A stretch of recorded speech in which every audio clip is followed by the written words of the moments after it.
Hola a todas y a todos, bienvenidas a esta serie de vídeos que hemos preparado para ayudaros a trabajar las prácticas de fundamentos de redes. En este primer vídeo trabajaremos las sesiones 1 y 2 de la práctica 1 en 10 pasos. Os recomendamos escucharlo atentamente y pararlo todas las veces necesarias para resolver correctamente las cuestiones planteadas. Si os quedara alguna duda, ya sabéis que tenemos disponible el foro de Moodle para plantearla. ¡Empezamos! En primer lugar, os recordamos leer y entender bien la introducción y los guiones de estas dos primeras sesiones 1 y 2 de la práctica 1, que tratan sobre las comunicaciones punto a punto. Trabajaremos con el modelo de niveles OSI y empezaremos por lo más sencillo, el primer nivel, el nivel físico. Relacionarlo con todo lo que ya hemos empezado a ver en clase, concretamente en el tema 3 de la unidad 1. Comenzamos pues con el nivel físico y concretamente con algunos de los interfaces de comunicación más habituales, USB, RJ45 y RS232. Empezamos con el conector RS232 en su versión de 9 pines, DB9. Leer la introducción y los anexos para familiarizaros con este conector. ¿Para qué sirven cada uno de sus pines? ¿Por dónde se envían los datos? ¿Y por dónde se reciben? Si tuviéramos que observar con un osciloscopio las señales enviadas y recibidas por este conector, ¿en qué pines tendríamos que conectar los cables rojo y negro del osciloscopio? Esa es una de las preguntas que os proponemos en el cuestionario Moodle para preparar esta primera sesión. Así, si conectamos correctamente, veremos la señal que viaja por el conector RS232, en este caso una transmisión asíncrona. ¿Qué significa transmisión asíncrona? Leer la explicación de la introducción para entender bien esta forma de onda. ¿Cuál es el nivel de tensión cuando enviamos un 1? ¿Y cuando enviamos un 0? Atención porque podríamos haberlo pensado al revés. ¿Qué función tiene el primer bit? ¿Y el último bit? Recordar que una transmisión asíncrona se define por enviar caracteres de 7 u 8 bits delimitados por un bit de start y 1 o 2 bits de stop. Si capturáramos en el osciloscopio un carácter en una transmisión asíncrona, ¿sabríamos identificar cuándo es 0, cuándo es 1 y por tanto identificar el carácter? ¿Sabríamos identificar dónde empieza y dónde termina cada bit? Es decir, cuánto dura un bit, cuál es el tiempo de bit. Trabajarlo y lo comprobaremos en el laboratorio. Y ya estamos en el punto 3, porque claro, para interpretar la secuencia de ceros y unos tenemos que saber qué codificación siguen los caracteres. Pues bien, siguen la codificación ASCII. Tenéis la tabla en un anexo. ¿Cómo se interpreta esta tabla ASCII? Vemos que tiene 8 filas, de la 0 a la 7, y 16 columnas, de la 0 a la F en notación hexadecimal. Si hacemos zoom, vemos que cualquier carácter, por ejemplo el hashtag, la almohadilla, tiene 3 representaciones en la tabla ASCII.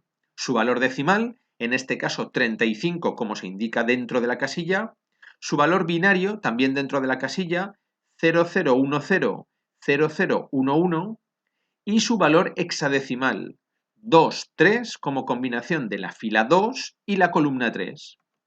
¿Sabríamos identificar la codificación ASCII, decimal, binaria y hexadecimal de cualquier carácter? Por ejemplo, el signo de interrogación. Practicar para responder correctamente una de las preguntas del cuestionario Moodle. Y con todo esto aprendido, ya podemos construir nuestra primera comunicación. La forma más sencilla de hacerlo es mediante una conexión null modem. Consiste en cruzar la transmisión del emisor con la recepción del receptor y viceversa, la recepción del emisor con la transmisión del receptor. Parece un trabalenguas, pero está explicado en detalle en la introducción y en los anexos. Revisar bien los detalles del null modem en uno de los anexos para responder correctamente a una de las preguntas del cuestionario Moodle. Y para finalizar esta primera sesión, utilizaremos esta conexión null modem para transmitir un fichero de un equipo a otro. Haremos el montaje en el laboratorio y os pediremos calcular la eficiencia. ¿Qué es la eficiencia? La relación entre los bits de información útil, en color verde, y los bits totales transmitidos, en color rojo. ¿Cuáles son los bits útiles? ¿Y los bits totales? calcular la eficiencia de forma teórica y lo comprobaremos experimentalmente en el laboratorio. Pues hasta aquí la primera sesión y pasamos al punto 6, donde empezamos la sesión 2, en la que estudiaremos otro tipo de transmisión, la transmisión síncrona. Recordemos lo trabajado en clase en el tema 1 de la unidad 2 y los tipos de sincronismo que se dan a nivel de bit, a nivel de octeto y a nivel de trama. A nivel de octeto ya vimos en la transmisión asíncrona que se usa el bit de start y el bit de stop para delimitar el inicio y el final de cada octeto. A nivel de trama, siguiendo la misma idea, vamos a ver en una transmisión síncrona que se usa un carácter 8 bits de inicio y final de cada trama. A estos 8 bits se les suele llamar flag y, como vimos en clase, siguen una secuencia conocida. Fijaos en la pantalla: 0, 1, 1, 1, 1, 1, 1, 0. Y a nivel de bit, garantizar el sincronismo significa delimitar dónde empieza y dónde acaba cada bit. Por ejemplo, observando esta figura, ¿cómo sabemos dónde empieza y dónde acaba cada bit? Necesitamos una línea auxiliar que proporcione una señal de reloj para garantizar el sincronismo. Así, cada ciclo de reloj delimita el inicio del bit, lo que permite garantizar el sincronismo de bit e identificar la secuencia de ceros y de unos. Si lo habéis entendido todo, ya podéis responder a una de las preguntas del cuestionario Moodle de la sesión 2 sobre sincronismo de bit, sincronismo de octeto y sincronismo de trama.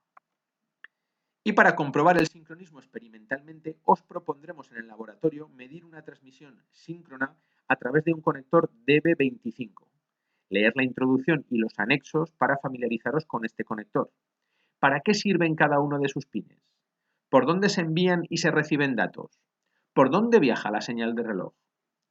Como se detalla en la documentación, en este conector hay que medir los datos transmitidos o recibidos, color amarillo, respecto de sus respectivos secundarios, color azul. Y por otro lado, capturar la señal de reloj, igualmente comparando transmisión y recepción, en color verde. Revisar todo esto bien para responder a una de las preguntas del cuestionario Moodle y recordarlo para medir las señales en el laboratorio. Pues ya vamos por el punto 8. Para avanzar en esta parte de la transmisión síncrona, igual que hicimos en la asíncrona, también os pediremos calcular la eficiencia. Recordemos, relación entre los bits de información útil, en color verde, y los bits totales transmitidos, en color rojo. En este caso, prácticamente todos los bits serán útiles, ya que solo se añaden dos flags, 16 bits, de inicio y final de trama. Si nos dijeran que en una transmisión síncrona el tamaño de la trama es n igual a 128 bytes y la velocidad de transmisión son 64 kilobits por segundo, ¿sabríamos calcular la eficiencia máxima lograda en la transmisión de cada trama? Y por tanto, ¿sabríamos calcular la tasa de transmisión efectiva de la línea? Pensadlo bien y lo iremos comprobando en el laboratorio. Para finalizar, en la sesión 2 montaremos una conexión punto a punto asíncrona 8N1 mediante dos modems. Para configurar los modems necesitaréis familiarizaros con sus comandos de configuración. Se denominan comandos HAYES y están detallados en un anexo. Revisar bien ese anexo para responder a una de las preguntas del cuestionario Moodle. Y por último, hemos llegado al punto 10. Una vez configurados los modems en el laboratorio, probaremos diferentes situaciones en las que un terminal vaya a mucha más velocidad que el otro. Esto nos permitirá estudiar los conceptos de control de flujo y observar cómo se producen retardos en la comunicación e incluso puede llegar a haber pérdida de información. Todo esto lo analizaremos en el laboratorio, pero os recordamos que estéis atentos, ya que seguramente os lo preguntaremos en la evaluación final. Y eso es todo. Esperamos que este vídeo os ayude a trabajar estas dos primeras sesiones 1 y 2 de la práctica 1 y respondáis correctamente a todas las cuestiones planteadas. ¡Muy buen trabajo!